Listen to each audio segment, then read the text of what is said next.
You work hard. You save. You delay gratification. You put money aside for retirement, for your children's education, for a rainy day. You think you're doing the right thing. You think you're building a secure future for yourself and your family. I have bad news for you. Your money, the money you thought was safe in the bank, is being devalued. Every second of every day, your purchasing power is being eroded. And the most insidious part? It's happening in secret. It's a silent crisis, an invisible theft. And you don't even know you're the victim. We all know the word inflation. We hear it on the news. We see the prices going up at the gas pump and the grocery store. The government tells us it's 2% or 3%. They tell us it's normal. They tell us it's a sign of a healthy economy. It is all a lie. The real inflation, the inflation that affects your life, is not 3%, it's 10%, 15%, maybe even 20%. Look at the cost of housing, the cost of healthcare, the cost of higher education. These have not gone up by 3% a year. They have exploded. The dream of owning a home, of affordable healthcare, of graduating from college without crushing debt, is becoming a nightmare for millions. And why? Because the very definition of inflation has been changed to deceive you. They use statistical tricks like substitution and hedonic adjustment. If steak gets too expensive, they assume you'll switch to chicken, and they calculate inflation based on the price of chicken. If a new iPhone has a better camera, they say the price increase isn't inflation. It's a quality improvement. It's a sham. It's a blatant manipulation to hide the truth. Your money buys less and less. And who is the culprit? The usual suspect. The Federal Reserve. The central bank, an unelected institution of bankers, has a mandate to maintain price stability.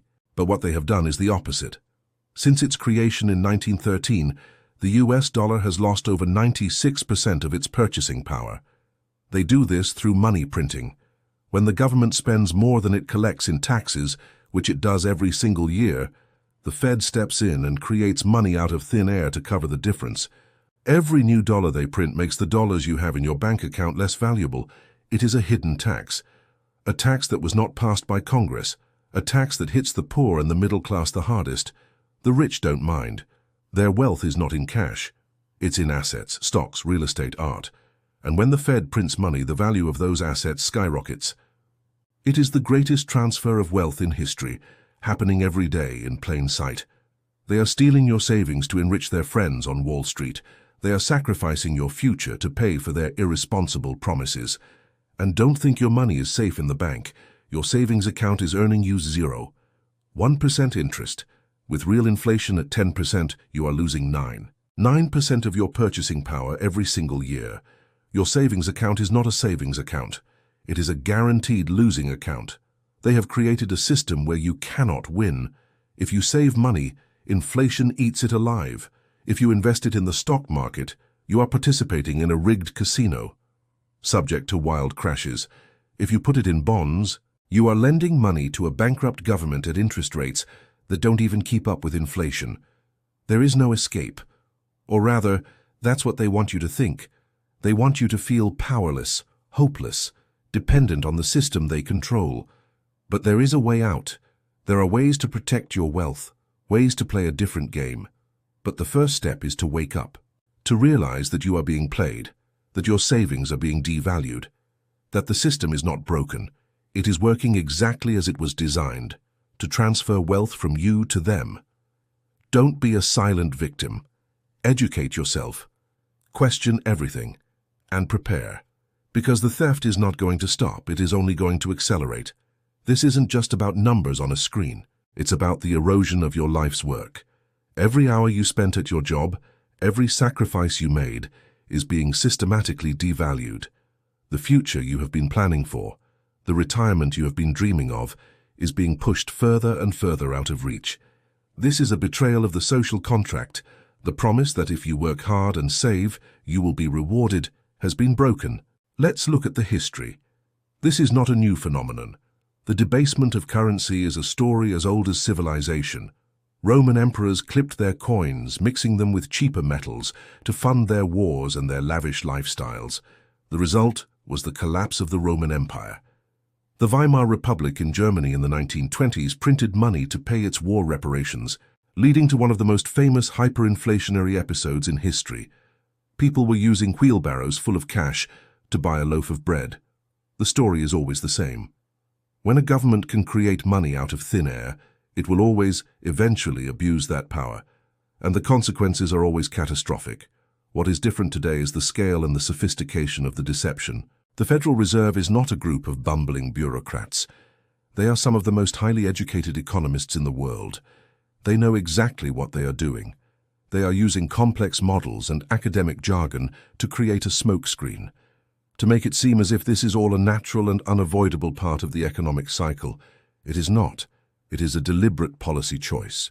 A choice to sacrifice the value of your savings for the benefit of the state and the financial elite. And the commercial banks are their willing accomplices. They benefit from the system in multiple ways. They get to borrow money from the Fed at near zero interest rates and then lend it out to you at much higher rates. They get to gamble in the financial markets with the knowledge that if they lose, the Fed will bail them out. They are part of a cartel, a protected and privileged class that is immune from the consequences of its own actions. This is a system of financial repression, a system designed to trap you, to force you to take on more and more risk just to stay afloat. You are being pushed out of safe assets like savings accounts and government bonds and into riskier assets like stocks and real estate. You are being forced to become a speculator, whether you like it or not. And when the next crash comes, and it will come, you will be the one left holding the bag. This is not a free market. This is a centrally planned economy, run by a committee of unelected bankers. An economy where the price of money, the most important price in all of capitalism, is not set by supply and demand, but by a handful of academics in a boardroom in Washington, D.C. So what is the solution? The solution is to opt out. To the extent that you can, you must exit their system and enter a new one, a system based on sound money, a system based on real value. This means owning assets that cannot be created out of thin air. Gold and silver have been the ultimate form of money for 5,000 years for a reason. They are rare, they are durable, and they are not controlled by any government or central bank.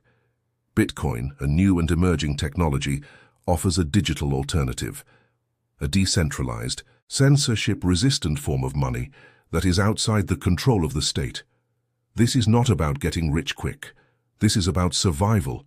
It's about preserving your wealth, your freedom, and your future. It's about building a lifeboat in a sea of fiat currency. The storm is here. The theft is happening now. The only question is whether you will continue to be a victim or whether you will take the steps necessary to protect yourself. The choice is yours. Let's quantify this. The government's official inflation number, the Consumer Price Index, is a carefully constructed fiction. They have changed the methodology over 20 times since the 1980s, and every single change has been designed to produce a lower number. If we were to calculate inflation using the same methodology they used in the 1980s, the real inflation rate today would be well into the double digits. John Williams's Shadow Government Statistics, a respected source for alternative economic data, consistently shows the real inflation rate to be 5–10% higher than the official government number. This is not a rounding error. This is a deliberate, systematic deception, and the consequences are devastating. It is a primary driver of the widening wealth gap. The rich who own the assets see their wealth explode. The poor and the middle class, who live on wages and savings, see their standard of living decline. It is a reverse Robin Hood effect, stealing from the poor to give to the rich. It is the root cause of the social and political instability that we are seeing all around us. People are angry. They are frustrated. They feel like the system is rigged against them. And they are right. This is not a partisan issue. It has happened under both Republican and Democratic administrations. It is a systemic issue. It is the inevitable result of a system that gives a small group of unelected bankers the power to create money out of thin air. A power that is too great for any human institution to wield responsibly. The great economist Friedrich Hayek warned of this danger. He argued that the government monopoly on money was the root of all economic instability. He advocated for the denationalization of money, for a system of competing private currencies. He believed that the market, not the state, should decide what money is. His ideas were dismissed as radical at the time. Today, they seem prophetic. We are living through the endgame of the great fiat currency experiment, and it will not be pretty. The road ahead is one of economic turmoil, of social unrest, of political upheaval, but it is also a road of opportunity, the opportunity to build a new system, a system based on sound money, on individual liberty, on free markets, a system where your savings are not a source of revenue for the state, but a sacred store of your life's work. This is the choice that we face: to continue down the path of financial repression and serfdom, or to take the path of freedom and sound money. The first step on that path is to understand the nature of the deception, to see the invisible theft for what it is, to realize that your savings are being devalued and that it is not an accident. It is a policy, and it is a policy that is designed to benefit them at your expense. Let's get even more specific. The hedonic adjustments I mentioned are one of the most insidious tools in their arsenal. Let's say the price of a new car goes up by $2. The Bureau of Labor Statistics, the agency that calculates the CPI, will look at that car and say, well, it has a new backup camera and a better infotainment system. We estimate that those new features are worth $500. So, in their calculation, the price of the car only went up by $500. They have hedonically adjusted away 75% of the real price increase. They do this for cars, for computers, for televisions, for everything. It's a way of pretending that you're not paying more, you're just getting more. But you don't have a choice. You can't buy the old model without the new features. You are forced to pay the higher price, but the government tells you it's not inflation. Then there's substitution. If the price of beef goes up, they assume you'll buy less beef and more chicken.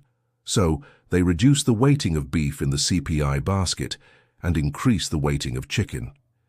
This, again, produces a lower inflation number, but it doesn't reflect your reality. Your reality is that you can no longer afford the food you want to eat. Your standard of living has declined, but according to the government, inflation is low. This is not an academic debate. This has real-world consequences. Social security payments are adjusted based on the CPI. If the CPI is artificially low, retirees are not being compensated for the true increase in their cost of living.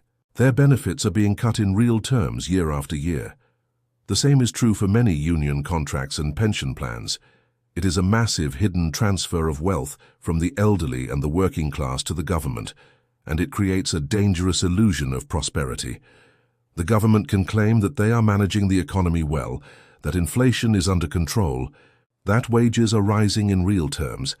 It allows them to continue their reckless spending and borrowing without facing the immediate political consequences. It is a form of gaslighting on a national scale. They are telling you not to believe your own lying eyes. They are telling you that the pain you are feeling is not real, but it is real. The struggle is real. The anxiety is real. The feeling of falling behind, no matter how hard you work, is real. And it is a direct result of this policy of currency debasement. The system is not designed to help you get ahead. It is designed to keep you on a treadmill, running faster and faster, just to stay in the same place, while the value of your labor and your savings is constantly being siphoned away. Breaking free from this system requires a radical shift in perspective. It requires you to stop thinking in terms of dollars and start thinking in terms of real value. What is real? Your skills are real. Your community is real. Your health is real. A piece of productive land is real. A bar of gold is real. These are the things that will endure when the paper promises of the fiat system turn to dust. This is not about finding the next hot stock or the next crypto to the moon. It is about building a foundation of real, tangible wealth that is immune to the games and manipulations of the central planners. It is about taking back control of your own financial destiny, and it starts with the simple, powerful realization that you are being robbed, and the decision to do something about it.